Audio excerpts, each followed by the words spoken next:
नमस्कार साथीहरु, useful tips in Nepal च्यानलमा तपाईलाई स्वागत छ। म अजय।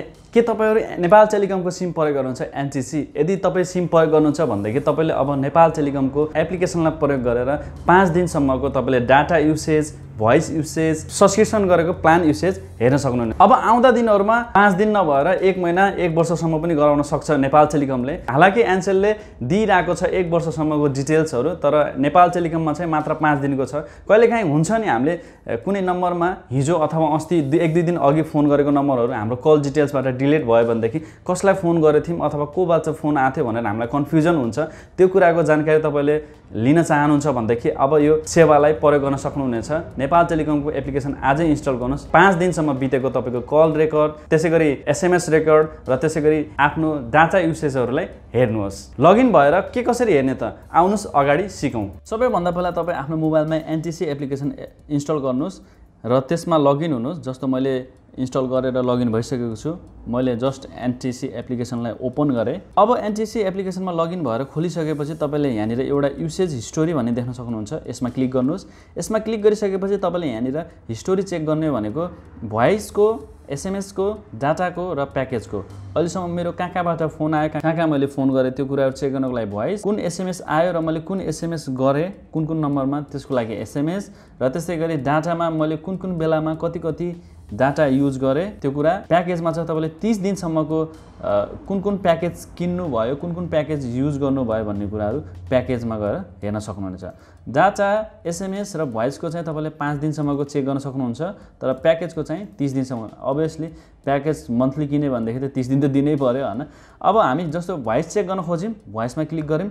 भोइसमा क्लिक गरिसकेपछि कति दिनको हेर्न चाहनुहुन्छ त हैन, लास्ट कति दिनको। जस्तो मैले लास्ट 5 डेजको हेर्न चाहे, 5 डेज क्लिक गरे। त्यसपछि यहाँनिर सबमिटमा क्लिक गर्दिनु होला।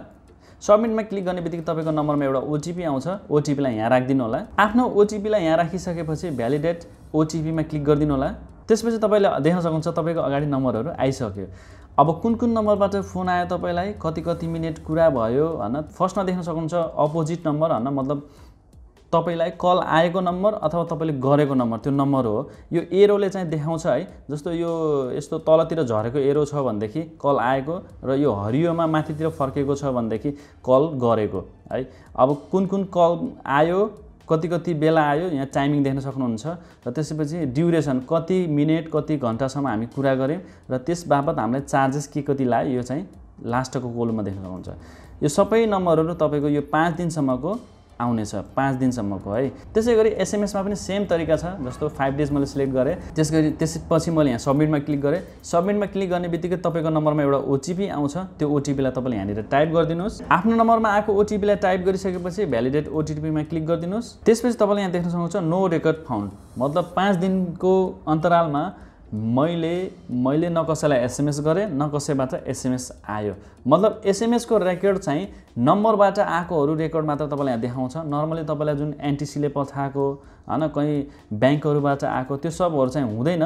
तर तपाईले यदि कुनै नम्बरबाट एसएमएस गर्नुभयो, जुन नम्बरबाट तपाईलाई एसएमएस पनि आयो भनेपछि त्यो सब रेकर्डहरु तपाईले यहाँ हेर्न सक्नुहुन्छ। त्यसैगरी डाटा प्याकेज यसैगरी नै चेक गर्न सक्नुहुनेछ। ल त साथीहरु, यो भिडियोमा अहिलेलाई यति नै। यदि यो भिडियो मन पर्ने कृपया लाइक गर्न नबिर्सनु होला र साथै आफ्नो साथी समक्ष भिडियोलाई शेयर गर्न पनि नबिर्सनु होला। केही सल्लाह सुझावहरु छन् भनेदेखि तल कमेन्ट बक्समा कमेन्ट गरिदिनु होला र useful tips in Nepal channel चाहिँ सब्स्क्राइब गरिदिनु होला। जय नेपाल, बाइ बाइ।